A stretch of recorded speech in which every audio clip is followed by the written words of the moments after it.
Hey everyone, welcome back. So now we're going to talk about the snare drum in relation to the traditional funk and R&B rhythms and its role.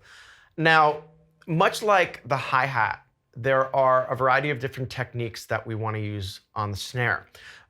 Those techniques are really important with the snare because they give off the sounds that we're looking for. And the sounds are very indicative of those sub-styles of funk that we're talking about. Remember something about funk. Funk spans a couple of different decades. So if you're playing the snare drum with a certain tuning or a certain technique, it might not be the right approach for that particular style that we're going for. So what we're going to do today is we're going to first talk about some techniques of especially rim shots, or when to not use rim shots, when to use the middle of the drum, what type of rim shots to use. And then we're going to talk about some specific tuning and ways to go about that. So let's first start with some technique. So many of you know how to do a rim shot already. As you know, a rim shot is a combination of the stick hitting the head, but also striking the rim at the exact same time. And I've had plenty of students have some issues at first with getting a very consistent rim shot. No matter what rim shot you do end up playing, I really suggest you working on a standard beat, very simple, and work on the consistency of your technique in your snare hand and the rim shot itself, and making sure you get the same sound and the same placement every time. So again, we will talk about some different rim shots in general and ways to hit the drum in different positions. And let's first start out with your standard rim shot. Now, if you're going for a louder rim shot, you want to talk about hitting the snare dead center with the stick and striking the rim at the same time, so you get that nice big full sound.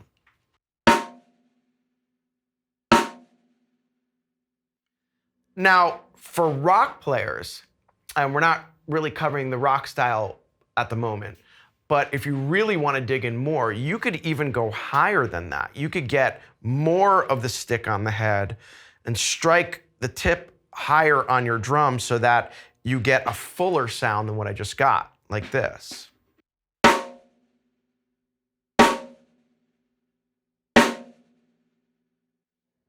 And notice that gives you like a shotgun sound. It's really percussive and really loud. We're not really going for that in this style, so you need to be careful of your volume when you do hit the rim shots. A more common rim shot, especially for funk when it started to kind of get rolling, is a rim shot that's pulled back a little bit more, where your tip is hitting somewhere around here, maybe I say 2 inches off the center. If you have a dot like I do in the center of the head, you're hitting right about the edge of the dot. And what you're actually going for is you're actually going for a little ring in the drum. You want a little, what we call twang in the drum from your rim shot. So it would sound like this.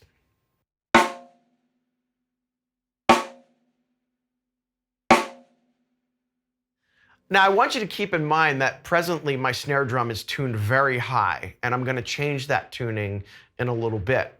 And the tuning for the snare drum right now is indicative of some really older style funk, which we're going to talk about in a minute, and the right way to play the technique. But right now, I'm just talking about the rim shots for the moment. If you want to experiment with an even further back rim shot, you could even go below that circle and get a real twangy sound like this.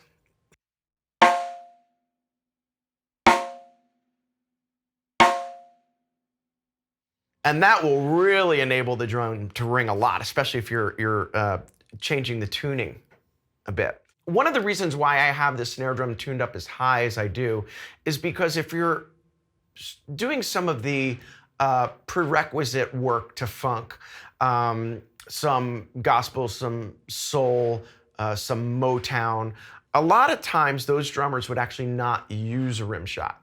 They would hit the dead center of the drum without the rim shot. And in order to take the place of that gunshot sound, they would tune the drum up very high. So right now, I have the drum tuned very high for a center stroke, and that would sound like this.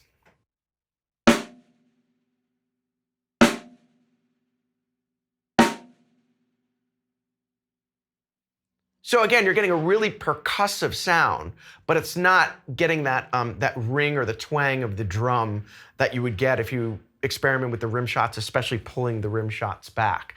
Now, what I'm gonna do is I'm gonna take my key here and I'm gonna tune the drum down pretty well. Like I have the bottom head very tight, and I'm gonna take the top head down maybe to like a medium, maybe lower than a medium tightness, and get some body and some ring from the drum and hit some of those pulled back rim shots when you hear what I'm talking about. Now, one quick thing about tuning is that we use a technique called, you might hear some different terms for it, but I call it the star formation, where you're tuning across the drum like you're drawing a star like this. You don't want to tune one side down, especially if it's cranked, because the drum will be a little off-center when you eventually get it to where you want. You crank one side down and then not, pull down the tension rods at the other side of the drum. So you really want to evenly go down, and that's why we want to go across the drum. So I'm going to bring this down right now.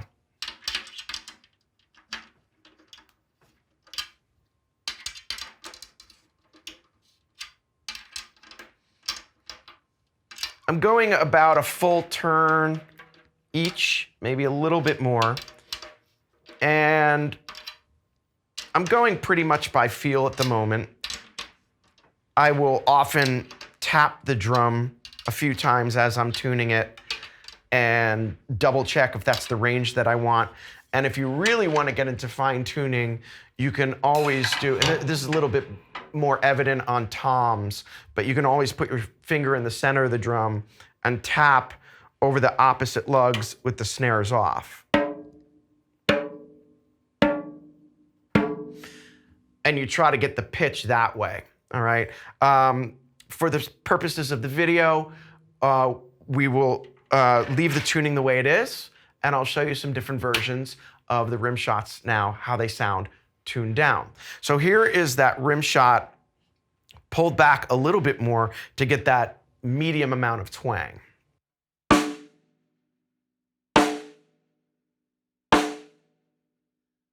And here it is even further pulled back.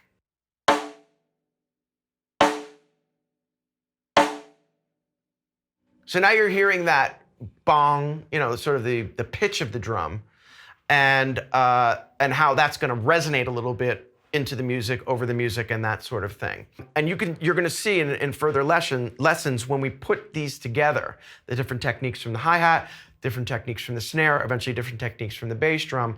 You can get all these different combinations and different sounds to meld together, and that is more applicable to the style that you're going for and the sub-styles of this funk and R&B that we're talking about. All right? Stay tuned for our next lesson when we cover the different tensioning of the bass drum.